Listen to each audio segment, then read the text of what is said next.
Bismillahirrahmanirrahim. I am Hina Wahid from Silk Campus, Ahmedabad, working in PEACE as HOD Biology since 2012. Today, students, we are going to our first year biology, and it's June 17, 2020, Wednesday, and we are going to start the first chapter, Introduction to Cell, and the first topic given in an introduction, that is cell theory. Okay? But before going to discuss the topic of discussion, I must tell you the format of paper. Students, we have a paper of 100 marks, out of which you would have to do 85 marks for subjective and 15 for viva. Then we have 3 sections, and the total time for a paper will be 3 hours. In these 3 sections, the first section is section A, which comprises of 18 MCQs, in which 4 choices are given, and you have to opt the correct choice. This will give you 18 marks. So for gaining these 18 marks, you have to be very careful, and you have to read each and every line of your book, even the tidbits, diagram, for obtaining these 18 solid marks. Then we have section B. In section B, you will be given with 14 short questions. Out of these 14 short questions, you have to attempt 10 short questions, and all of these short questions will total contribute the 40 marks of your paper. Then in section C, you have 4 long questions, out of which you have to attempt 3 long questions. Each questions can be divided into subparts, and it can be a simple statement. So together this will make the 27 marks of your paper. So beta 85 marks का आपका subjective paper होगा, and 15 marks का आपका viva है, and viva also depends upon the good knowledge and the concepts of given from the book. Okay, so you have to read, and you have to go very thoroughly, very precisely, and very conceptually. Along with that, you have to buy, or you have to have your MCQs ETA books, so that you can solve the MCQs along with each topic as we are discussing. Okay, so the first topic which we are going to discuss is cell theory. बेटा ये cell theory का topic आपकी book में mention नहीं है cell theory के नाम से. It is given in an introduction. Okay, so cell theory, this was different scientists actually worked to propose this cell theory, but together we can say that the Schleiden and the Schwann, these 2 scientists were contributed more to propose this statement that all living organisms are composed of cells and cells product.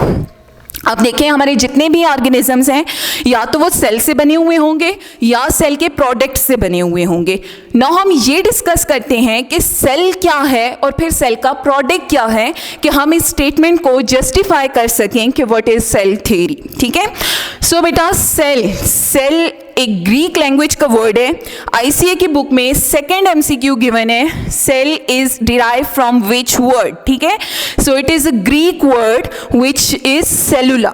ठीक है, Greek word सेलुला है जिसका mean cell है.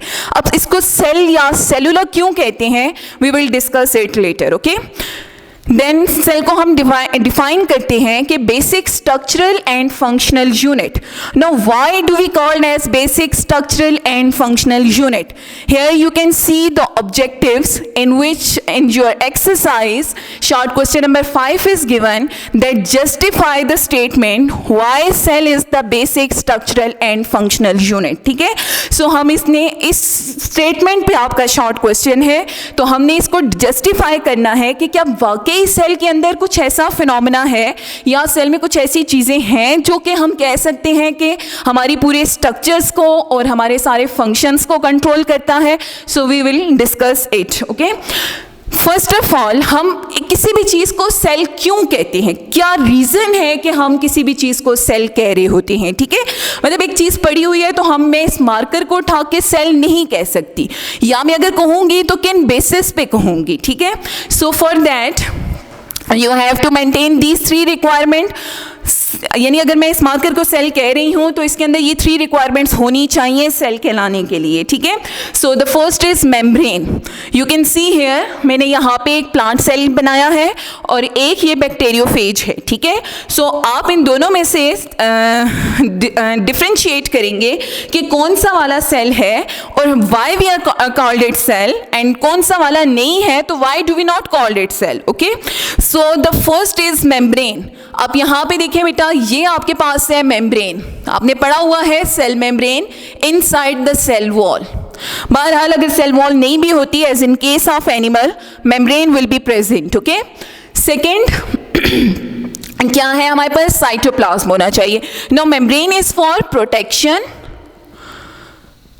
ठीक है, कि cell के अंदर जितने भी कंटेंट हैं, जैसे हमारा घर होता है तो एक बाउंड्री होती है, रूम है तो उसकी बाउंड्री है, सेम इसी तरह सेल की बाउंड्री है, and that boundary is called cell membrane, okay.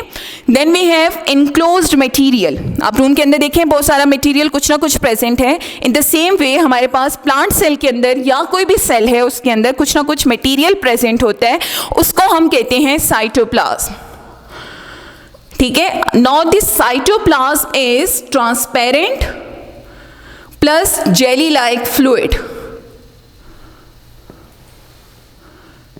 ठीक है। सो इसको हम बोलेंगे कि ये ट्रांसपेरेंट है, जेली लाइक फ्लूइड है।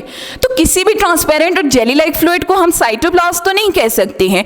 अगर हम इसको सेल का पार्ट कह रहे हैं तो इंपॉर्टेंट है कि इसके अंदर कुछ ना कुछ तो ऐसी चीज़ें होंगी कि ये सेल के कंटेंट को या उसके फंक्शंस को कंट्रोल करता है।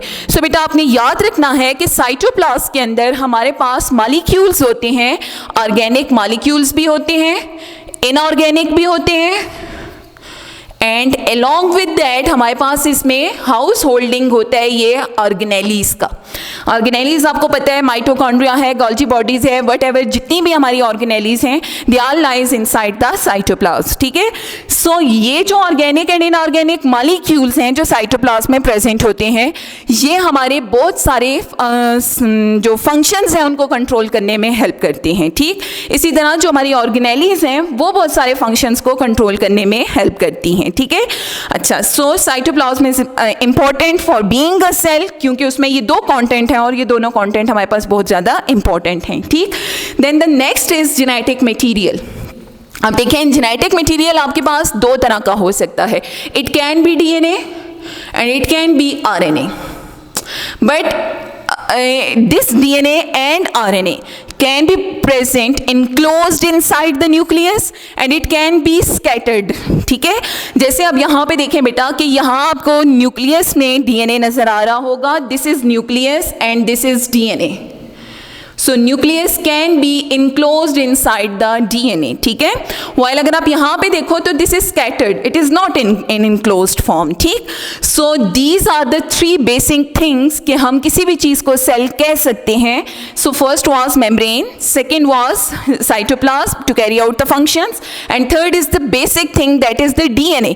Without DNA anything can not be a cell. Although वो जस्टिफाई करे कि उसमें मेम्ब्रेन भी है, साइटोप्लाज्म भी है, लेकिन अगर उसमें डीएनए नहीं है तो हम उसको सेल नहीं कहेंगे।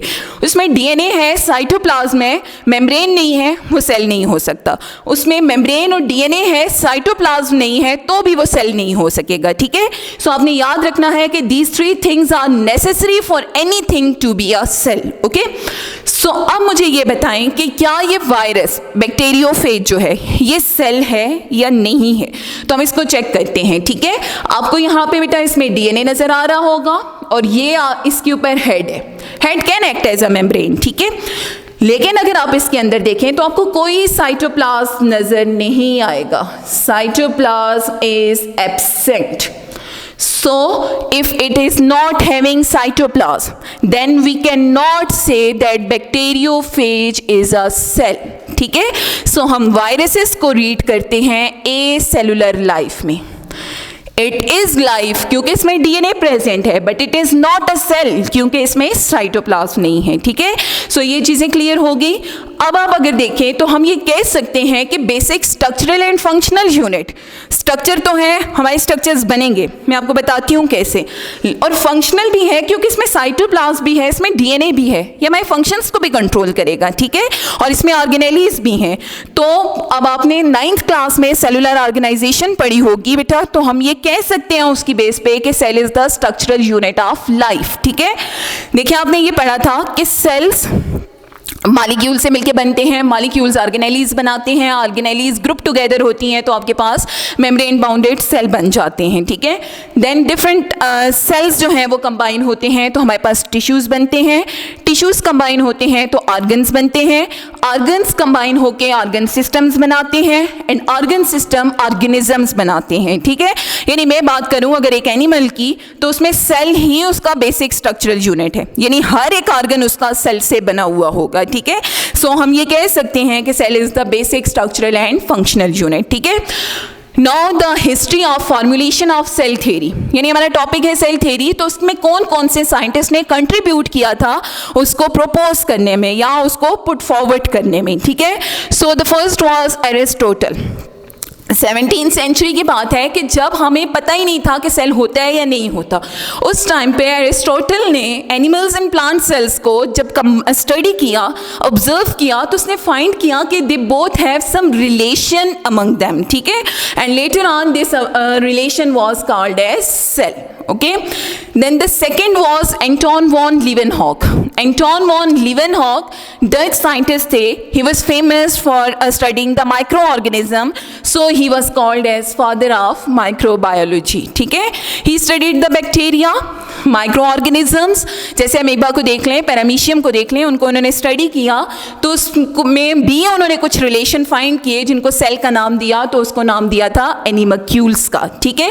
अच्छा, फिर उसके बाद हमारे पास आते हैं रॉबर्ट हुक, जिन्होंने सेल वॉल को भी डिस्कवर किया and along with that cell को भी डिस्कवर किया, ठीक है।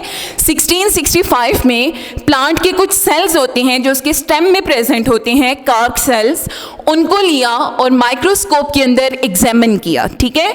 जब माइक्रोस्कोप में एग्जामिन किया तो उनको उसके अंदर कुछ कंपार्टमेंट्स नजर आए, कुछ खाली एम्प्टी स्पेसेस नजर आए, and these compartments were named as cellula, ठीक है। अब सेलुला जो है उसको सेल का नाम दिया था। सो बेटा यहाँ पे क्वेश्चन था, ग्रीक वर्ड है सेलुला, तो सेलुला यूज किया रॉबर्ट हुक ने, और किसको कहा जाता है cellula? So this is the empty chambers, okay. Then अब इसके अंदर क्या है, but lies inside it was not known, क्योंकि हमारे पास माइक्रोस्कोप उस टाइम पे बहुत लाइट माइक्रोस्कोप थी और सेल के अंदर के कंटेंट बहुत ज़्यादा माइक्रोस्कोपिक होते हैं। सो उसके बाद जो है वो बाकी साइंटिस्ट आए, उन्होंने फर्दर काम किया और उसके अंदर की जो चीज़ें थी उनको ऑब्जर्व किया, ठीक है। बट जो रॉबर्ट हुक हैं उन्होंने अपनी पब्लिकेशन की, जो भी उनकी रिसर्च थी, that was published in a book called Micrographia. ये भी आपका एक MCQ है, MCQ नंबर 11 बेटा, ये MCAT की बुक में गिवन है, ठीक है। सो रॉबर्ट हुक ने अपनी बुक को माइक्रोग्राफिया में पब्लिश किया था, ठीक है। Then next was James Baptiste de Lamarck in 1809 and he proposed an statement that cell is the structural and functional unit of life, ठीक है। अब उन्होंने स्टेटमेंट तो दे दिया, लेकिन किन बेसिस पे स्ट्रक्चरल एंड फंक्शनल यूनिट है, that has to be discussed, ठीक है। देन रॉबर्ट ब्राउन इन 1831, बहुत इंपॉर्टेंट MCQ है आपके पास, MCAT में भी गिवन है कि किसने कब जो है वो न्यूक्लियस को डिस्कवर किया था। सो इन्होंने न्यूक्लियस को डिस्कवर किया था और इसको इन्होंने कहा कि ये सेल का कंट्रोल हाउस होता है जो कि सेल के फंक्शंस को कंट्रोल करता है। देन आपके पास जो बेसिक पुट फॉरवर्डर हैं जिन्होंने इस थ्योरी को प्रपोज किया, दैट वाज श्लाइडन, बॉटनिस्ट हैं, बॉटनिस्ट प्लांट्स को स्टडी करते हैं। 1838 में उन्होंने प्लांट्स को स्टडी किया और प्लांट सेल को ऑब्जर्व किया, तो उन्होंने कहा कि प्लांट्स के अंदर भी सेल्स प्रेजेंट होते हैं, ठीक है। देन थियोडर जॉन हैं, जोलॉजिस्ट थे, जोलॉजिस्ट जो एनिमल सेल को स्टडी करते हैं, उन्होंने 1839 में एनिमल सेल्स को स्टडी किया और उन्होंने भी कहा कि जी एनिमल्स के अंदर सेल्स प्रेजेंट होते हैं। देन वेरी इंपॉर्टेंट आपके MCQs भी हैं, MCQ नंबर 16 MCAT की बुक में है, रुडोल्फ विर्को 1855, बहुत ही इंपॉर्टेंट स्टेटमेंट दिया जिसकी बेस पे हम कह सकते हैं कि life is the product of cell, ठीक है। सो ओमनस सेलुला ई सेलुला, omnis cellula e cellula means new cells arises from pre-existing cell. देखिए, अगर आपको कहीं पे जख्म लग जाता है, ठीक है, आपकी स्किन पे जख्म लग जाता है, थोड़े दिनों के बाद आप देखते हो कि आपके जख्म हील हो जाते हैं, यानी वो फिल्ड होना शुरू हो जाते हैं. तो क्यों होते हैं कि स्किन पे पहले जो मौजूद सेल्स होते हैं वो डिवाइड होके आपके पास न्यू सेल्स की फॉर्मेशन करते हैं. लेकिन कभी भी आप देखो कि स्किन का सेल एवं ही नहीं बनना स्टार्ट हो जाता, आप उसको कहीं पर रख के नहीं बना सकते हैं. आपके पास पहले एक सेल होना चाहिए, तब आप उसको कल्चर भी कर सकते हो, न्यू सेल्स की फॉर्मेशन भी कर सकते हो, ठीक है.